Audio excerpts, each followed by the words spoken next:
നമസ്കാരം. ശ്രീമദ് ഭാഗവതം മൂലം പ്രഭാഷണം ഭാഗം 323 323. ഓം ഗം ഗണപതയേ നമഃ. ഓം സം സരസ്വതേ സ്വാഹ. ഓം ശ്രീ ഗുരുഭ്യോ നമഃ. ഓം ശ്രീ രംഗനാഥശർമ്മണേ നമഃ. നാരായണ നാരായണ നാരായണ നാരായണ നാരായണ നാരായണ നാരായണ നാരായണ നാരായണ നാരായണ നാരായണ. ഓം ശ്രീകൃഷ്ണാർപ്പണമസ്തു. ഓം ശ്രീകൃഷ്ണായ പരബ്രഹ്മണേ നമഃ. ഓം ശ്രീകൃഷ്ണായ പരമാത്മനേ നമഃ. ഹരേ രാമ രാമ രാമ ഹരേ ഹരേ, ഹരേ കൃഷ്ണ കൃഷ്ണ കൃഷ്ണ ഹരേ ഹരേ. ഓം ശ്രീ രുക്മിണി സത്യഭാമാ സമേത ശ്രീ ഗോപാലകൃഷ്ണസ്വാമിനേ നമഃ. ശ്രീമദ് ഭാഗവതം 33-ാം അധ്യായം, തൃതീയ സ്കന്ധത്തിൽ 33-ാം അധ്യായത്തിൽ 24 മുതൽ 27 വരെയുള്ള 4 ശ്ലോകങ്ങളാണ് ഇനി പറയാൻ തുടങ്ങേണ്ടത്. ഒന്നായിട്ടാണത്. ശ്ലോകം 24. ഭക്തിപ്രവാഹയോഗേന വൈരാഗ്യേണ ബലീയസാ യുക്താനുഷ്ഠാനജാതേന ജ്ഞാനേന ബ്രഹ്മഹേതുനാം. 25. വിശുദ്ധേന തഥാ ആത്മാനം ആത്മനാ വിശ്വതോ മുഖം സ്വാനുഭൂത്യാതിരോഭൂതം മായാഗുണവിശേഷണം. 26. ബ്രഹ്മണ്യവസ്ഥിതം മതിർഭഗവത്യാത്മസംശ്രയേ നിവൃത്തജീവാപത്തിത്വാൽ ക്ഷീണക്ലേശാപ്തനിർവൃതി. 27. നിത്യരൂഢസമാധിത്വാത് പരാവൃത്തഗുണഭ്രമാന സസ്മാരതഥാ ആത്മാനം സ്വപ്നേ ദൃഷ്ടം യവോദ്ധിത. ഈ 4 ശ്ലോകങ്ങൾക്കും കൂടിയിട്ട് വാക്കാർത്ഥം പറയും. അതിൻ്റെ ശേഷം ഭാവാർത്ഥത്തിലേക്ക് പോവാം. അപ്പോൾ പറയണു, ഭക്തിയുടെ ഒഴുക്കത്തോടു കൂടിയ യോഗം കൊണ്ടും, തിരിമുറിയാതെ കണ്ട് ഒഴുകിക്കൊണ്ടിരിക്കുകയാണ്, യോഗം കൊണ്ടും അതിശക്തിയോടുകൂടിയ വിഷയവിരക്തി കൊണ്ടും സമുചിതമായ ദിനചര്യ നിമിത്തമുണ്ടായതും ബ്രഹ്മസാക്ഷാത്കാര സാധനമായിരിക്കുന്ന അറിവ് കൊണ്ടും പരിശുദ്ധമായ മനസ്സുകൊണ്ടുള്ള സാക്ഷാത്കാരത്താൽ സർവവ്യാപകമായും ഇല്ലെന്നനുഭവപ്പെട്ടതായ മായാഗുണവിശേഷത്തോടു കൂടിയതും ദേഹാദികൾക്ക് ആശ്രയമായ ഐശ്വര്യപൂർണമായ ബ്രഹ്മത്തിൽ ഉറച്ച ബുദ്ധിവൃത്തിയോടുകൂടിയും ജീവഭാവം നിവർത്തിച്ചതുകൊണ്ടും, നിവർത്തിക്കുക കഴിച്ചുകൂട്ടുക, ജീവഭാവം നിവർത്തിച്ചതുകൊണ്ടും ക്ലേശങ്ങൾ നകിച്ച് സുഖത്തെ പ്രാപിച്ചും. ആ സുഖം ഏതാ? ആനന്ദം. വാക്കിൻ്റെ അർത്ഥം എടുക്കരുത്. ആനന്ദം. ക്ലേശങ്ങൾ നയിച്ച് സുഖത്തെ പ്രാപിച്ചും നാശരഹിതമായ ആത്മാവിൽ സ്ഥിതിയുറയ്ക്ക ഹേതുവായിട്ട് ഗുണവൈഷമ്യം നിമിത്തമുള്ളതുപോലെ തോന്നിയിരുന്ന നാനാത്വം നശിച്ചും ഉറക്കത്തിൽ നിന്നുണർന്നെഴുന്നേറ്റ പുരുഷൻ സ്വപ്നത്തിൽ കണ്ടിരുന്ന പദാർത്ഥത്തെ എന്ന പോലെ ശരീരത്തെ ഓർത്തതേയില്ല. ശരീരത്തെ മറക്കണം എന്നാ. എന്താ? ശരീരാഭിമാനം തോന്നരുത്. ശരീരാഭിമാനം തോന്നിയാൽ ഈശ്വരപ്രാപ്തി ഗമ്യമെന്നാണ് പറയാം. അപ്പോൾ ശരീരത്തിൽ അഭിമാനം തോന്നരുത്, ആത്മാഭിമാനം വേണം. ആത്മാവിൽ അഭിമാനം വേണം. ഇനി അതിൻ്റെ ഭാവാർത്ഥമാണ് പറഞ്ഞത്. തടസ്സമില്ലാതെ ഒഴുകിക്കൊണ്ടിരിക്കുന്ന ഭക്തിയോഗം കൊണ്ടും ബലമേറിയ വിഷയവൈരാഗ്യം കൊണ്ടും, വിഷയവൈരാഗ്യം വരാതെ കണ്ട് ഭാഗവതത്തിൽ കൂടെ പ്രോഗ്രസ് ചെയ്യാൻ പറ്റില്ല. ഇപ്പം സപ്താഹത്തിനൊക്കെ ആരുടെ അന്നദാനമാണ് ഗംഭീരാവുക? കാലത്ത് പിന്നെ ഒരു സിംഗിൾ ടീ, അത് കഴിഞ്ഞാൽ വിത്ത് പിന്നെ ഇഡ്ഡലി ദോശ അല്ലെങ്കിൽ ചപ്പാത്തി, അങ്ങനെ, അല്ലെങ്കിൽ പൂരി മസാല, അത് കഴിഞ്ഞാൽ ഉച്ചയ്ക്ക് അതിഗംഭീരമായിട്ടുള്ള ഊണ്, 4 മണിക്ക് മുളക് ബജ്ജി, ചായ, രാത്രി ആഹാരം. അപ്പോൾ 5 നേരം ആഹാരമായാൽ ഭോഗി എന്നാണ് പറയുക. ഭോഗി. 3 ആയാൽ തന്നെ രോഗി. പറഞ്ഞു വിഷയോ? അപ്പോൾ ആഹാരം എത്ര കൊടുത്തു എന്നുള്ളതല്ല, നമുക്ക് വളരെ തെറ്റിദ്ധാരണയാണ്. അന്നദാനം എന്ന് പറഞ്ഞാൽ കഴിക്കാൻ ആഗ്രഹമുള്ളവരും കഴിവില്ലാത്തവർക്ക് കൊടുക്കുന്നതാണ് അന്നദാനം, ദാനം. അല്ലാണ്ട് സപ്താഹം കേൾക്കാൻ വരുന്നവരൊക്കെ 5000 8000 കൊടുത്ത് ശീലമുള്ള ആൾക്കാരാണ്, കൊടുക്കാൻ പ്രാപ്തിയുള്ളവരാണ്. അപ്പോൾ അവിടെ വളരെ വ്യത്യാസമുണ്ട്. ആർക്കാണ് അന്നദാനം ചെയ്യേണ്ടത്? സാധുക്കൾക്ക്. അത് സാത്വിക ഗുണനിധി എന്നുള്ള അർത്ഥത്തിലല്ല. അപ്പം ഇങ്ങനെ പറയുമ്പോൾ ഉചിതമായ ജപപൂജാദികളെയും ആഹാരാദികളെയും അംഗീകരിച്ചിരിക്കുന്നതിനാൽ ഉണ്ടായ ബ്രഹ്മസാക്ഷാത്കാരത്തിന് കാരണമായിരിക്കുന്ന ജ്ഞാനം കൊണ്ടും അറിവ് കൊണ്ടും ഒരു 400-500 ആൾ കൂടിയിട്ടുള്ള ഒരു സപ്താഹവേദിയിൽ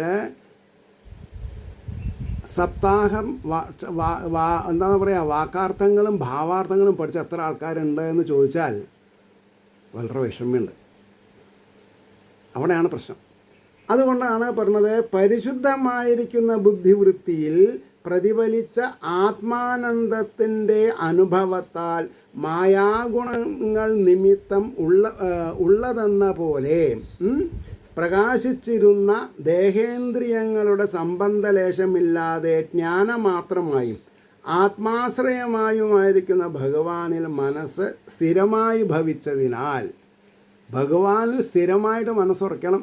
കാമുകൻ്റെ അടുത്തേക്കോ കാമുകരുടെ അടുത്തേക്കോ പോകരുത്, അല്ലെങ്കിൽ ലൗകിക ദൃഷ്ടിയിൽ പോകരുത്. വീട് വേണം, കുട്ടികൾ വേണം, കുട്ടി എൻജിനീയറിങ് പഠിച്ച് പാസ്സാവണം, അല്ലെങ്കിൽ ആളൂരിനെ പോലെ ശ്രേഷ്ഠനായ വക്കീലാവണം എന്നൊക്കെ പറയും ആൾക്കാർ. അങ്ങനെ അതല്ല ശരി, അത് ശരിക്കുള്ള ശ്രേഷ്ഠതയല്ല. അപ്പോൾ ജീവഭാവത്തിൽ നിന്ന്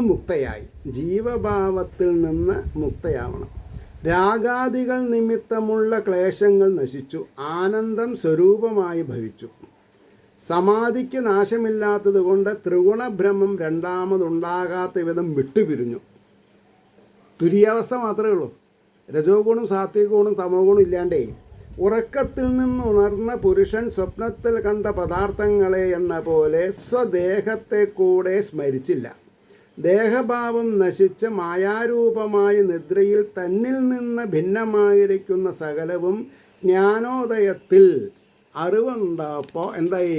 സ്വപ്ന പദാർത്ഥങ്ങളെന്ന പോലെ മിഥ്യാഭൂതങ്ങളാണെന്ന് അറിഞ്ഞു. ആരെ? പുത്രേഷണ, ധാരേഷണ, അർത്ഥേഷണ ഒക്കെ. ജീവഭാവത്തിൽ നിന്ന് മുക്തനായി പരമാത്മാവായിരിക്കുന്നു. ജീവഭാവത്തിൽ നിന്ന് പരമാത്മാവാവുക, അതാണ് ഏറ്റവും വലിയ പ്രശ്നം, അല്ലെങ്കിൽ ഏറ്റവും വലിയ കാര്യം. മനസ്സിലായില്ലേ? അപ്പോൾ അതെന്താ? 620 പേജ് 620 മുക്തഭാവം. അപ്പോൾ ആ മുക്തഭാവം എങ്ങനെ ഉണ്ടാവുക? മുക്തഭാവം ആണെങ്കിൽ ജീവഭാവം മാറണം. മനസ്സിലായില്ലേ? പരിതപിക്കൽ മാറണം. ഇനി ശ്ലോകം 28, തദ്ദേഹപരത പോഷോ അഭികൃശാഢ്യസംഭവാത് ബഭൂമാലൈരവശ്ചന്ന സധൂമ ഇവ പാവക എന്നാണ് ശ്ലോകം. അതായത് അന്യരാൽ പോഷിപ്പിക്കപ്പെടുന്നതായിരിക്കുന്നുവെങ്കിലും ആദിയില്ലാതിരുന്നതുകൊണ്ട് കൃശമല്ലാതെയും ചളികളുടെ വ്യാപ്തിയുള്ളതുമായ അവളുടെ ശരീരം പുകയോടുകൂടിയ അഗ്നി എന്ന പോലെ ശോഭിച്ചു. അതായത് ശരീരം വിടാൻ പോവാണ്. അപ്പോൾ അതാണ് പറഞ്ഞത്, ഈ ഭാവാർത്ഥത്തിലേക്കാണ് പോകുന്നത്. ആ ദേവഹൂതിയുടെ ദേഹത്തെ കർദമ സൃഷ്ടദാസികളായ വിദ്യാധരികൾ അല്പാഹാരാദികളെ നൽകി നിലനിർത്തുന്നുവെങ്കിലും, അതായത് സ്വയം കഴിക്കല്ല, അല്പാഹാരാദികൾ നിർബന്ധിച്ച് ജീവൻ കടക്കാൻ വേണ്ടിയിട്ട് നിലനിർത്തുന്നുവെങ്കിലും മനസ്സ് ആനന്ദപ്രചുരമായിരുന്നതിനാൽ കൃശമല്ലാതെ തന്നെ ഇരുന്നു. എന്നെന്താ പറയുന്നത്? അർത്ഥം, ആഹാരം കൊടുത്തിട്ട് തടി നന്നാക്കണ്ട, ആനന്ദം അനുഭവിച്ചാൽ തടി നന്നാവും. അത് ഈ എന്താ പറയുക, അവരവരുടെ ശരീരത്തിലുള്ള സെല്ലുകളുടെ പ്രവർത്തനമാണ്. അപ്പോൾ അഭ്യംഗം മുതലായ ശരീര ശോധന വ്യാപാരങ്ങളുടെ അഭാവം, അഭ്യംഗം എന്ന് പറഞ്ഞാൽ എണ്ണ തേക്കുക, അഭ്യംഗ. അപ്പോൾ ശരീരശോധന വ്യാപാരങ്ങളുടെ അഭാവം നിമിത്തം പുകയുടെ വ്യാപ്തിയോടുകൂടിയ അഗ്നി എന്ന പോലെ പുറമേ ചളി പറ്റിയിരുന്നാലും അന്തജ്യോതിസിൻ്റെ വ്യാപ്തി നിമിത്തം, ഈ അന്തജ്യോതിസ് എന്ന് പറഞ്ഞാൽ എന്താ? ആത്മീയ ചൈതന്യം, ഉള്ളിലുള്ള ചൈതന്യം, ക്ഷേത്രത്തിലത്തെ ചൈതന്യമല്ല. അന്തജ്യോതിസിൻ്റെ വ്യാപ്തി നിമിത്തം പ്രകാശമാനമായിരുന്നു എന്ന് പറഞ്ഞു. ഇനി ശ്ലോകം 29, സ്വാംഗം തപോ യോഗമയം മുക്തകേശം ഗദാംബരം ദൈവഗുപ്തം നഭുബുദേ വാസുദേവ പ്രവിഷ്ടധീ. എന്താർത്ഥം? തപസ്സും യോഗവുമായി പരിണമിച്ചിരിക്കുന്നതും അഴിഞ്ഞുകിടക്കുന്ന തലമുടിയോടും അഴിഞ്ഞിരിക്കുന്ന വസ്ത്രത്തോടു കൂടിയിരിക്കുന്നതും പ്രാരബ്ധത്താൽ പ്രാരബ്ധത്താൽ രക്ഷിക്കപ്പെടുന്നതുമായ സ്വദേഹത്തെ വാസുദേവനിൽ ഉറച്ചിരിക്കുന്ന ബുദ്ധിവൃത്തിയോടുകൂടിയവളായിട്ട് അറിഞ്ഞില്ല. ഈ ഭജന പാട് അല്ലെങ്കിൽ സപ്താഹത്തിന് ആചാര്യസ്ഥാനത്തിലിരിക്കുമ്പോൾ ഈ ഇൻറ്റൻസിറ്റി ഓഫ് ദി ഭക്തി വിൽ ഇൻക്രീസ് ലൈക്ക് എനിത്തിങ്. അപ്പോൾ നമ്മൾ എവിടെ ഇരിക്കണത് എന്നുള്ളത് മറക്കും. അതൊരു ഹാങ് ഓവറാണ്. ആ ഹാങ് ഓവറിന് താഴത്തേക്ക് വരാൻ വലിയ ബുദ്ധിമുട്ടാണ്. അപ്പോൾ ഭക്തിയുടെ പരിണിമിത ഫലം, ഭക്തി വർദ്ധിച്ച് അതിൻ്റെ പീക്കിലെത്തുമ്പോൾ നമ്മൾ ആരാ എവിടെ ഇരിക്കണം എന്നുള്ളത് മനസ്സിലാവില്ല. കാര്യങ്ങളൊക്കെ പറയുന്നുണ്ടാവും ഗംഭീരമായിട്ട്.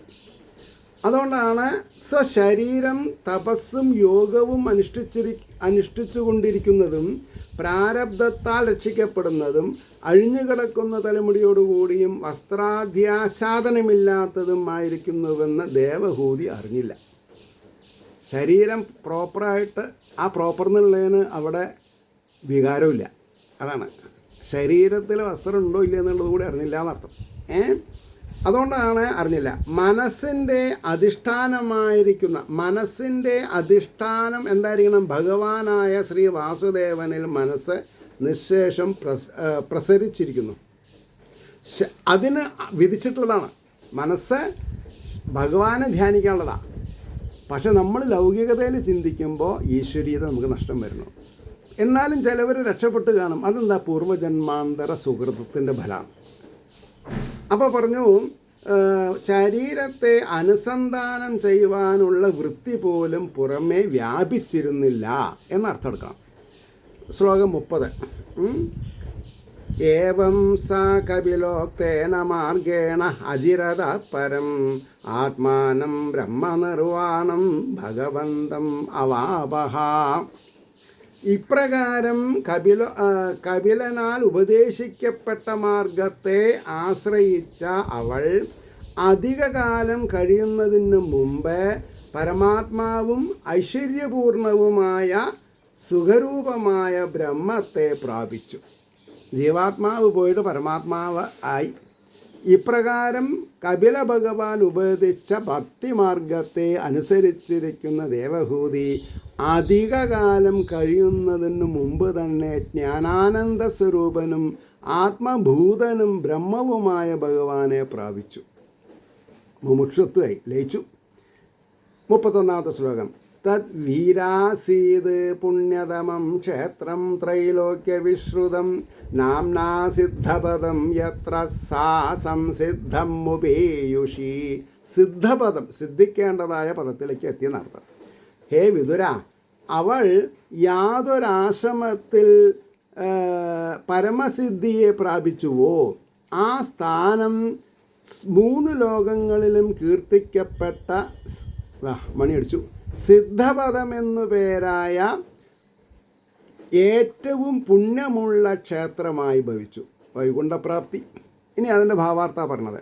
ഹേ വീര, മുക്തിയെ പ്രാപിക്കുവാൻ ഉപകരിക്കുന്ന വിധം ബുദ്ധിവൃത്തിയെ ആത്മാവിൽ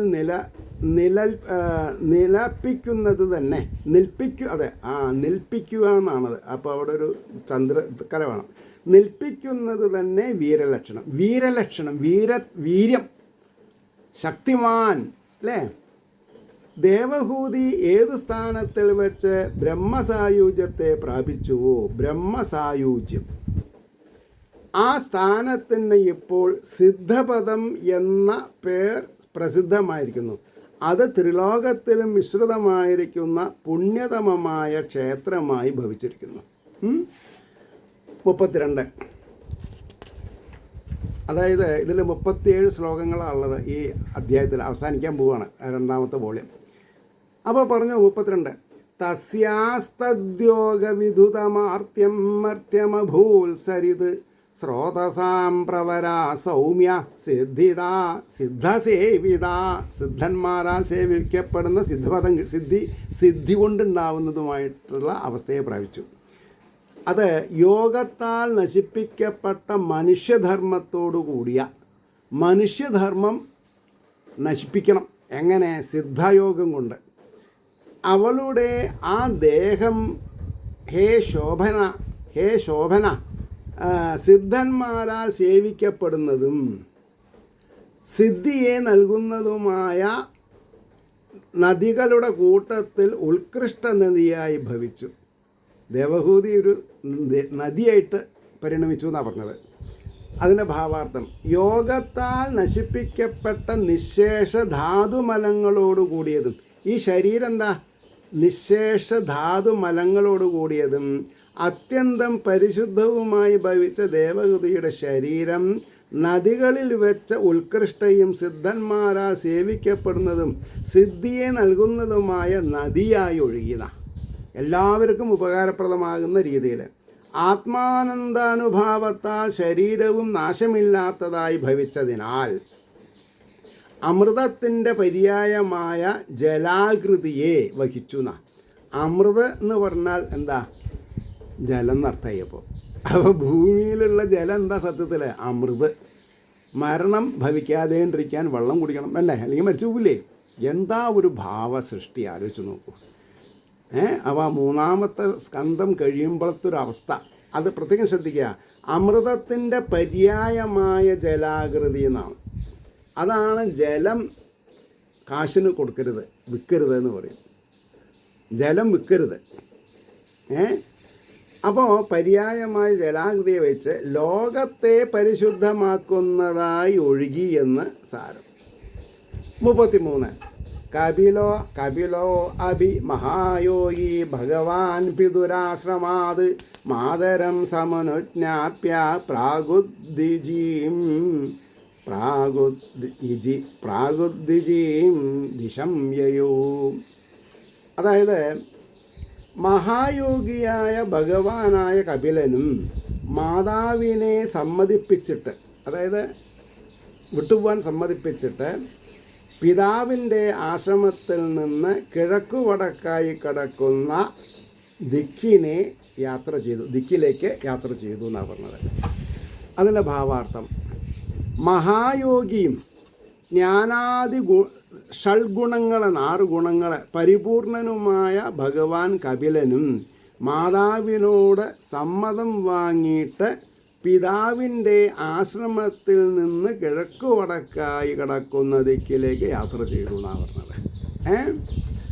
34 സിദ്ധചാരണ ഗന്ധർവൈ മുനിഭിശ്ചാപ്സരോഗണേ സ്തൂയമാനാ സമുദ്രേണ ദത്താർഹണ നികേതനാം. സിദ്ധന്മാര്, ചാരണന്മാര്, ഗന്ധർവന്മാര് ഇവരാലും മുനിമാരാലും അപ്സരസ്സുകളുടെ സമൂഹത്താലും സ്തുതിക്കപ്പെടുന്നവനും സമുദ്രത്താൽ നൽകപ്പെട്ട അർഘ്യത്തോടെ വാസസ്ഥാനത്തോടും കൂടിയവനായിട്ടും ഭവിച്ചു. അതിൻ്റെ ഭാവാർത്ഥം സിദ്ധന്മാർ, ചാരണന്മാർ, ഗന്ധർവന്മാർ, അപ്സരസ്സുകൾ, മുനികൾ ഇവരാൽ സ്തുതിക്കപ്പെട്ടുകൊണ്ടും സമുദ്രത്താൽ അർഘ്യവും ആസനവും നൽകപ്പെട്ടുകൊണ്ടുമിരുന്നു. സമുദ്രം തന്നെ സിംഹാസനമൊക്കെ കൊടുത്ത് വേണ്ട പോലെ. 35ാമത്തെ ശ്ലോകം ആസ്തേ യോഗം സമാസ്തായ സാംഖ്യാചാരൈരഭിഷ്ടുത ത്രയാണാം അഭിലോകാനാം ഉപശാന്ത്യൈ സമാഹിതാം. സാംഖ്യാശാസ്ത്ര പണ്ഡിതന്മാരാൽ ബഹുമാനപൂർവം സ്തുതിക്കപ്പെടുന്നവനും യോഗങ്ങളെ നന്നായി സ്വീകരിച്ചിട്ട് 3 ലോകങ്ങളുടെയും ഉപശമനത്തിനായിക്കൊണ്ട് സമാധിയോഗത്തിൽ ഇരിക്കുന്നു. ഇപ്പോഴും ഉണ്ട് എന്ന് വിചാരിക്കുക. അങ്ങനെയാണ്. അതിൻ്റെ ഭാവാർത്ഥം പറയാം. തന്നാൽ ഉപദേശിക്കപ്പെട്ട സാംഖ്യാശാസ്ത്രത്തെ പ്രചരിപ്പിക്കുന്ന ആചാര്യന്മാരാൽ സ്തുതിക്കപ്പെട്ടുകൊണ്ടും ആത്മ ഐക്യത്തെ അനുഭവിച്ചുകൊണ്ടും 3 ലോകത്തിലുമുള്ള ജീവാത്മാക്കളുടെ ഉപശാന്തി രൂപമായ മുക്തിയെ സങ്കല്പിച്ചുകൊണ്ടും ഏകാഗ്രമനസ്സനായിട്ട് ഇപ്പോഴും വസിക്കുന്നു. കപില മഹർഷി ഇപ്പോഴും വസിക്കുന്നു എന്നാണ് പറഞ്ഞത്. 36-ാമത്തെ ശ്ലോകം. ഏതന്നിഗതിതം താതായൽ പൃഷ്ടോ അഹം തവാനഘ കപിലസ്യാച സംവാദോ ദേവഹൂത്യാശ്ച പാവനാം. പാപരഹിതനായ വത്സ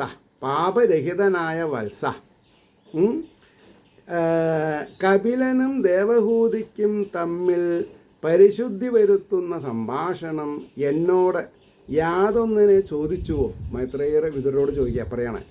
അതിനെ അങ്ങയോട് പറഞ്ഞു. ഐ ഡിഡ് ഇറ്റ് കൂളി എന്നൊക്കെ വേണമെങ്കിൽ പറയാം. ഇനി അതിൻ്റെ ഭാവാർത്ഥം, ഹേ നിഷ്പാപനും പരിശുദ്ധനുമായ വത്സ വിതുര. ആ വിതുരരുടെ ഒരു സ്റ്റാൻഡേർഡ് നമ്മൾ മനസ്സിലാക്കണം, വിനയാന്വിതനായിട്ട്. അങ്ങയാൽ ചോദിക്കപ്പെട്ടതും കപില ഭഗവാന്റെയും മാതാവായ ദേവഹൂതിയുടെയും പരിശുദ്ധമായ സംവാദങ്ങൾ എന്തായിരിക്കണം? പരിശുദ്ധമായിരിക്കണം. സംവാദത്തിൻ്റെ ഫലവുമായ ഈ സാംഖ്യാശാസ്ത്രം ഞാൻ അങ്ങയോട് പറഞ്ഞു കഴിഞ്ഞിരിക്കുന്നു എന്ന് പറഞ്ഞു. ഇനി ആണ് അതിൻ്റെ അവസാനത്തെ ശ്ലോകം, 37-ാമത്തെ ശ്ലോകം. ശ്രദ്ധിക്കുക. യഇദം അനുസൃണോതി യോ അഭിധത്തെ കപിലമുനേർമദമാത്മയോഗ ഗുഹ്യം. ഗുഹ്യതരാൽ ഗുഹ്യം എന്നൊക്കെ പറഞ്ഞെന്താ? വളരെ അധികം അനുസരണയുള്ളവരോട് മാത്രം പറയാവുന്ന, അതായത് സ്വകാര്യന്നല്ല, പ്രൈവസി വേണമെന്നാണ് പരമശൈലയിൽ. ഭഗവതീ കൃതധീ സുവർണകേതാവുഫലപഥേ ഭഗവൽ പാദാരവിന്ദം ലഭതേ. ഭഗവത് പാദാരവിന്ദം ലഭിക്കാൻ ഉപകരിക്കുന്നതാണ് ഏത്? ഈ കപിലോപദേശം. അതിൻ്റെ വാക്കാർത്ഥം എന്താ? കപിലമുനിയുടെ ആത്മയോഗ ഗുഹ്യം, ആത്മാവിനെ അറിവാനുള്ള യോഗങ്ങളിൽ രഹസ്യമായ അഭിപ്രായത്തെ, അതാണ് ഇത് തെങ്ങിൻ്റെ മുകളിൽ മയക്ക സ്പീക്കർ വെച്ച് കെട്ടി പറയേണ്ടതല്ല. അക്രോസ് ദി ടേബിൾ ഗുരുനാഥൻ, അതായത് ശിഷ്യനും ഗുരുനാഥനും മുഖാമുഖം അഭിമുഖമായിരുന്ന് ഗുരുനാഥൻ ഉയർന്ന സ്ഥലത്തും താണത്ത സ്ഥലത്തെ സാധകനും ഇരുന്നിട്ട് വേണം കേൾക്കാൻ. അപ്പോൾ യാതൊരുവൻ നിരന്തരം കേൾക്കുന്നുവോ എന്നാണ്. യാതൊരുവൻ, അതായത് എപ്പോഴെങ്കിലും കേട്ടാൽ പോരാ, എണ്ണധാര പോലെ തിരിമുറിയാതെ കേട്ടുകൊണ്ടിരിക്കണം. അല്ലെങ്കിൽ എന്ത് പറ്റും? ഉറക്കം വരും. ഉറക്കം വന്നാൽ തമോഗുണായി. അപ്പോൾ യാതൊരുവൻ ഉച്ചരിക്കുന്നുവോ അവൻ ഗരുഡവാഹനനായ ഭഗവാനിൽ, സാക്ഷാൽ ശ്രീഹരിയിൽ ഉറച്ച ബുദ്ധിവൃത്തിയോടുകൂടിയവനായിട്ട് ഭഗവാന്റെ പാദപത്മത്തെ പ്രാപിക്കും. അപ്പോൾ ഈ മൂലം പരിഭാഷ പറയണമെന്ന് നിർബന്ധിച്ച അല്ലേ എൻ്റെ ഗുരുനാഥൻ്റെ 3ാമത്തെ മരുമകൾ, അവർക്ക് എല്ലാവിധ ആയുരാരോഗ്യ സൗഖ്യവും നേരിടുന്നു. കാരണം എന്താ? ആ കുട്ടി, എന്നെ സംബന്ധിച്ചോളം അത് കുട്ടിയാണ്, അവർക്ക് 3 പെൺകുട്ടികളുണ്ട്. അവരെ എന്നെ ഷാഢ്യപ്പെടുത്തിയിട്ട് സമ്മതിപ്പിച്ചതാണ്. പറയാണ്ടിരിക്കാൻ പറ്റില്ല പറഞ്ഞു അങ്ങനെ. അപ്പോൾ അതിൻ്റെ മുന്നിൽ ആ ഷാഢ്യത്തിന് വഴങ്ങി ഞാൻ. കാരണം എന്താ? ഞാൻ ഭാഗവത ഭക്തന്മാരുടെ ദാസനാണ്. ആ ദാസൻ എത്രയോ വ്യക്തികളിൽ കുടികൊള്ളുന്ന ബ്രഹ്മസ്വരൂപത്തെ കണ്ടും കൊണ്ട് സംസാരിക്കാനും അവരുടെ തീവ്രമായ ഭക്തിക്ക് മുന്നിൽ നമ്മുടെ വ്യക്തിത്വം അടിയറ പറഞ്ഞുകൊണ്ട്, അങ്ങനെയാണ്. നമുക്ക് വ്യക്തിത്വമില്ല, നമ്മുടെ വ്യക്തിത്വം ഭഗവത് ഭക്തിയാണ്. അത് അവരുടെ വെൽബീയിങ്സിന് വേണ്ടി എക്സ്റ്റെൻഡ് ചെയ്യാന്ന് പറയും അല്ലേ? അതാണ് സംഭവിക്കുന്നത്.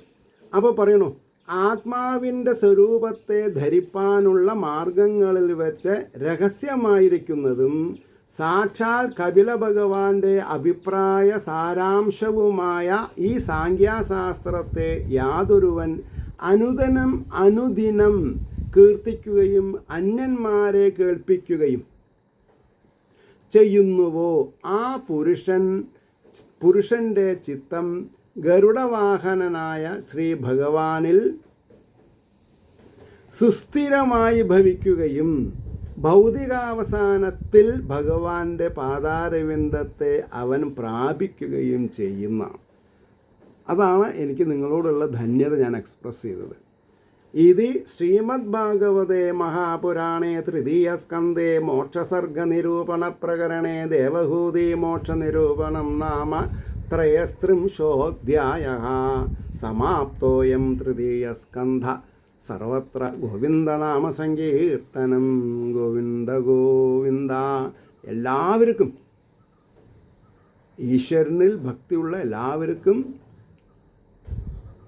അചിന്ത്യമായ, ചിന്തിക്കാൻ ബുദ്ധിമുട്ടുള്ള ഈ ഭഗവാന്റെ വിഭൂതികൾ അവസരോചിതമായിട്ട് സുലഭമായി ഭവിക്കട്ടെ എന്ന് പ്രാർത്ഥിക്കുകയും അതോടുകൂടി ലോകാസമസ്ത സുഖിനോ ഭവന്തു ആയിരിക്കട്ടെ നമ്മുടെ പ്രാർത്ഥന എന്നും സ്മരിച്ചുകൊണ്ട് വാക്കുകൾ അവസാനിപ്പിക്കുന്നു. നാളെ 4ാമത്തെ ചതുർത്ഥ സ്കന്ധത്തിലേക്ക് കടക്കാൻ സാധിക്കും. നമസ്കാരം.